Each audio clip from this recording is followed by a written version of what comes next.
Hi everyone.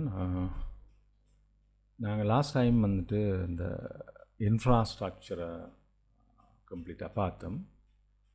Right, இந்த முறை நாங்கள் இப்போ நாங்கள் பார்க்க போகிறது ஏபிஐ எண்ட் பாயிண்ட்ஸை பற்றி நாங்கள் பார்ப்போம். அதாவது எங்களோட இந்த யூஐ வந்துட்டு எப்படி, அதாவது எங்களோட ஏபிஐயில் யூஐயை நாங்கள் எப்படி செட்டப் பண்ணுறாங்கிறத நாங்கள் பார்ப்போம்.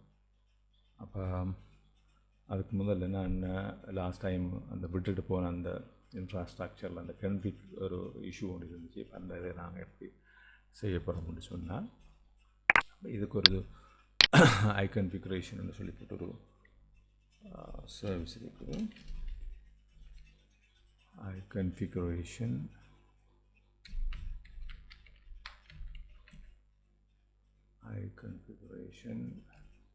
சாரி config பண்ணி கொடுப்போம். This will be from iConfigure using Microsoft extension configuration. நாங்கள் இதை கால் பண்ணலாம். அப்போ கன்ஃபிக், அப்போ இதை என்ன செய்யணும்னு சொன்னால், இந்த டிபெண்டன்சி இன்ஜெக்ஷன் வந்துட்டு எங்களோட கன்ஃபிக் இதுக்குரிய அந்த, அதாவது இங்கே நாங்கள் இந்த ஆப் செட்டிங்ஸில் இருக்கிற கன்ஃபிகரேஷனை இங்கே கால் பண்ணி எடுக்கணும். அதை தான் இங்கே நான் கொடுத்துருக்கோம். அப்போ அந்த டிஃபால்ட் கன்ஃபிகரேஷன், டிஃபால்ட் கனெக்ஷன் சொல்லி போட்டு நாங்கள் இங்கே செஞ்சுருக்கிறோம். இந்த இதுக்குள்ளே இருக்கிற டிஃபால்ட் கனெக்ஷனுங்கிற அந்த கனெக்ஷனுக்குரிய செட்டிங்ஸை நாங்கள் இங்கே டிபெண்டன்சி இன்ஜெக்ஷனில் கால் பண்ணிட்டுருக்கிறோம். அப்போ அது என்ன செய்யணும்னு சொன்னால், இன்ஃப்ராஸ்ட்ரக்சருக்குள்ள அந்த போஸ்ட் ஏபிஐங்கிறது ப்ராஜெக்டில் இருக்கிற அந்த ஆப் செட்டிங்ஸில் இருக்கிற செட்டிங்ஸ், அதாவது கனெக்ஷன் ஸ்ட்ரிங்கை இங்கே எடுக்கும், டிஃபால்ட் கனெக்ஷனாக எடுக்கும் இந்த இதுக்குள்ளே. அப்போ அதாவது எங்களோட இன்ஃப்ராஸ்ட்ரக்சர் லேயருக்குள்ளே அதை எடுத்துடும்.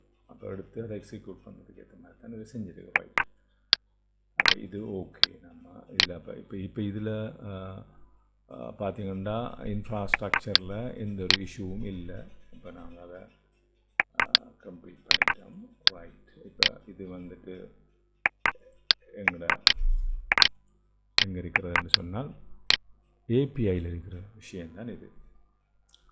அப்போ ஏபிஐயில் என்னென்ன மெயினாக இருக்க போகுதுன்னு சொன்னால், எங்களுக்கு இப்போ இருக்கிற செட்டப்புக்கு எங்களுக்கு அந்த ப்ரோக்ராம் சிஎஸும் ஆப் செட்டிங்ஸ் ஜேஷன் இந்த 2 ஃபைலும் தான் எங்களுக்கு மெயினாக நாங்கள் பார்க்க போகிறோம். அப்போ நான் பார்ப்போம் வந்துட்டு இந்த ப்ரோக்ராம் சிஎஸை பார்த்தீங்கன்னு சொன்னால், இது ஜஸ்ட் ஒரு ஃபைலாக இருக்குதுன்னு பில்டர் வெப் அப்ளிகேஷன் க்ரியேட் பில்டர்னு கொடுத்துருக்கோம்.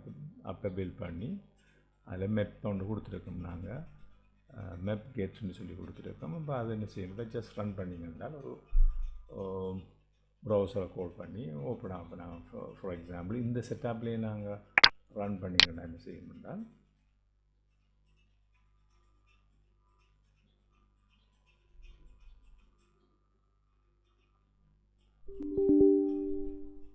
கிளாஸில் போய் நாங்கள் இந்த ஓப்பன் பண்ணின ப்ரொஜெக்ட் வந்து இது கரண்ட் ப்ரொஜெக்டாக இருக்குது. நாங்கள் ஏபிஐ ப்ரொஜெக்டை டிஃபால்ட் ப்ரொஜெக்டாக மாற்றினோம்னு சொன்னால் செட் ஸ்டார்ட் அப் டிஃபால்ட் கொடுத்தீங்கன்னா this will execute now.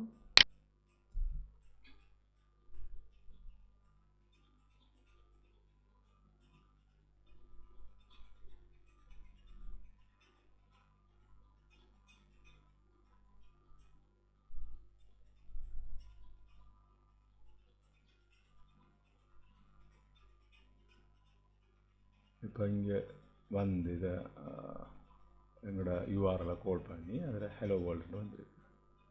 அப்போ அது என்னென்னு சொன்னால், இங்கே இருக்கிற நாங்கள் கொடுத்துருக்கிற அந்த ஹலோ வேர்ல்டுங்கிறது தான் அங்கே வருது. இப்போ இதை நாங்கள் எங்களுக்கு ஏற்ற மாதிரி நாங்கள் மாற்ற போகிறது தான் இப்போ நாங்கள் பார்க்க போகிறது.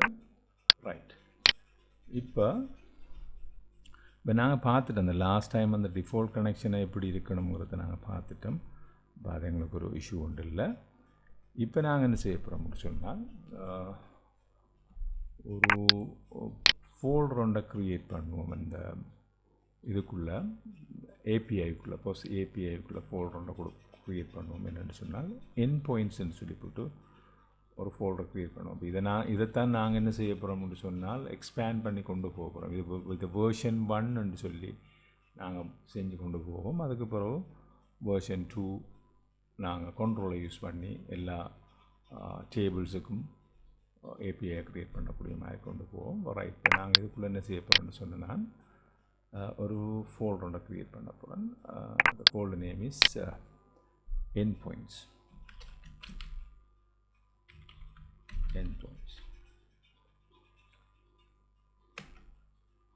endpoints ஃபோல்டர் க்ரியேட் பண்ணி இதுக்குள்ளே நான் ஒரு கிளாஸை க்ரியேட் பண்ணுறேன்னு எடுத்துக்கணும்னு சொன்னால்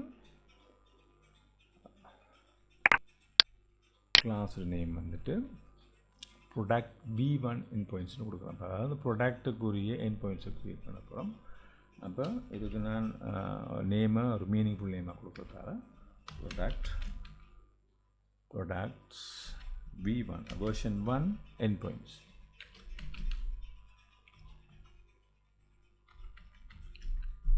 products v1 endpoints. அப்போ அது எப்படி இருக்குது, இந்த மாதிரி இருக்குது. ப்ரொடக்ட்